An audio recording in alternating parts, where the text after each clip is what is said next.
브렛 캐버노 대법관을 죽이고 싶다 해가지고 그 집 앞에 갔다가 새벽에 경찰한테 잡힌 젊은이가 있었죠. 26살의 니콜라스 존 러스케라는 이 인물인데요. 이 뉴스들을 보면은 이 러스케의 고등학교 동창들은 그가 참 내성적이고 착하고 순한 애였는데 뭐 이런 이야기들을 하는 것을 그런 보도들이 많이 나오는 걸 저희가 보았습니다. 그러니까 어쩌다가 걔가 그렇게 됐느냐, 상당히 순하고 착한 애였는데 뭐 이런 식의 어떻게 대법관을 죽이겠다고 거기까지 가느냐 뭐 이런 얘기였었죠. 메릴랜드까지 갔으니까 캘리포니아에서. 그런데 지금 이제 오늘 보도 나온 내용은 뭐냐면 이 러스케가 캐버노 대법관을 죽이겠다고 가기 전에 911에 전화를 했답니다. 그것도 2번이나 전화를 했고요. 2번 전화를 해서 이 교환원한테 내가 지금 대법관 죽이려고 하는데 어차피 그런 일이 벌어지고 나면 내가 감당이 안 될 테니까 그냥 죽이고 나도 죽으려고 한다. 뭐 이런 말을 했다는 것이죠. 그러면서 교환원한테 나는 정신적으로 도움이 필요하다라는 말을 했다고 합니다. 그리고 교환원이 너 지금 뭐 가지고 있느냐 뭐 이렇게 물었다고 하는데 뭐 후추 스프레이가 있다라는 이야기도 했고 칼이 있다.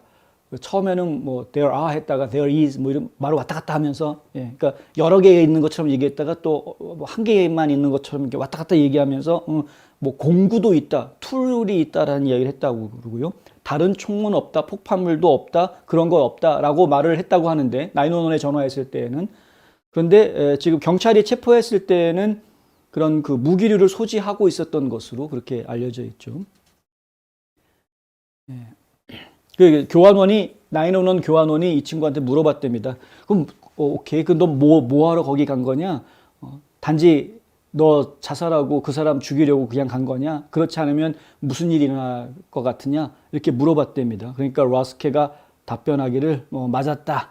캐버노 대법관 자택과 번지수가 표시된 사진을 통해서 캐버노 대법관의 주소를 파악했다고 하고요. 택시 불러가지고 택시기사한테 그 주소 주니까 집 앞까지 데려다 주었다. 뭐 이런 얘기가 나와 있습니다. 확인해 보았더니 로스케는 병원에 여러 번 입원했던 전력이 있는 것으로 얘기가 되고 있고요. CNN에서 보도한 내용을 보면은 메릴랜드주 그린벨트 연방 법원에 출두해서 나는 그냥 감옥에 가 있겠다. 수감 생활을 선택하는 것으로 그렇게 합의했다라는 보도가 나와 있습니다. 로스케는 자신에게 제기된 혐의를 이해하느냐는 법원 판사의 질문에 명백히 생각하고 있지 않다. 그날 복용한 약을 복용하고 있지만 무슨 일이 일어나고 있는지 알고 있다. 이렇게 답을 했다고 하는데요. 정신적으로 좀 불안한 그런 상태였던 것 같고, 러스케는 이런 이야기도 했답니다. 최근 텍사스주 유벨디에서 발생한 학교 총기 난사 사건뿐만 아니라 낙태 권리와 관련한 대법원 판결문 초안이 유출된 것에 화가 났다. 살해하려는 대법관이 총기 규제법을 느슨하게 하는 수정헌법 제2조의 결정을 편들 것이라고 믿었다. 이렇게 말하는 거 보면 또 정신이 멀쩡해 보이기도 하고. 그러니까 어떨 때는 정신병자라는 게 좀 그렇죠. 그러니까 어떨 때는 멀쩡해 보이다가 어떨 때는 좀 말이 안 되는 횡설수설하기도 하고. 그러니까 참 그렇습니다.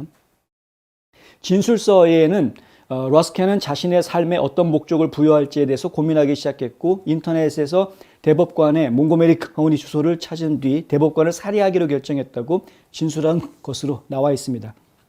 러스케는 나아가 자신뿐만 아니라 사법관저에 침입해서 재판관을 살해할 목적으로 글록 권총을 구입했다고 밝혔습니다. 이 사건이 발생했을 때 캐버노 대법관의 가족들이 이 집안에 있었는지는 지금 알려져 있지는 않습니다만은 하여튼 중요한 것은 정신적인 문제를 호소하는 사람들, 정신적 문제를 호소하는 사람들이 많이 있고요. 이들에 대해서 적절한 조치가 제대로 이루어지지 않는 부분은 우리 사회 전체가 좀 신경 써야 되는 부분인 건 분명합니다. 특히 우리 이제 에이시안 문화에서는 정신적으로 좀 온전하지 않다라는 부분을 굉장히 수치스럽게 생각을 하죠. 수치스럽게 생각하다 보니까 본인도 감추려고 하고 주변에 있는 가족들조차도 우리 식구들 중에 정신이 온전하지 않은 사람이 있다 그러면 무조건 감추려고 하는 그런 모습들을 많이 보는데 결국 그것이 나중에는 큰 문제로 연결될 가능성이 상당히 있습니다. 이게 지금 중요한 부분이고요. 한국 같은 경우에도 최근에 발생한 사건 보면은 길거리에서 묻지마 칼로 막 사람들 찌르고 묻지마 범죄가 벌어져서 그 경찰이 출동해가지고 이 사람을 잡고 봤는데 횡설수설하더라 이거죠. 마약 검사해 보니까 마약한 것도 아닌데 마약을 하지도 않았는데 횡설수설하고 있는 사람이 막 길거리 돌아다니면서 사람들 아무나 막 칼 찌르고 다니는 이런 정신적인 문제는 상당히 중요한 부분인데 이 정신적인 문제가 있느냐 없느냐를 파악할 수 있는 것은 가까이에 있는 사람들입니다. 네. 어떤 권력을 가지고 있는 사람이라든가 어떤 관공서에 있는 사람들이 파악할 수 있는 문제가 아니고요. 바로 옆에 있는 사람들, 가족들, 아니면 교회 멤버들, 학교에 있는 학교 교우들, 뭐 이런 사람들이 파악할 수 있는 겁니다. 그러니까 결국에는 주변에 있는 사람들이 모든 사람들을 서로 간에 돌봐주어야 하는 그런 상황인 것이죠. 이거 우리가 심각하게 생각해야 될 부분이고요. 특히 문화적으로 이러한 부분들을 수치스럽게 생각하는 문화를 가지고 있는 동양인들은 더 신경을 써야 한다. 이게 수치스럽게 생각할 부분이 아닙니다. 문제라고 생각할 부분도 아니고요.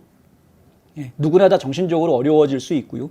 뭐 하다못해 우울증 같은 건 누구나 다 올 수 있는 것 아닙니까? 그러니까 결국에는 이런 정신적인 고통, 어려움 이런 것들에 대해서 우리 스스로가 주변 사람들을 늘 돌봐주는 그런 우리 마음의 자세 이런 것들이 좀 필요하다.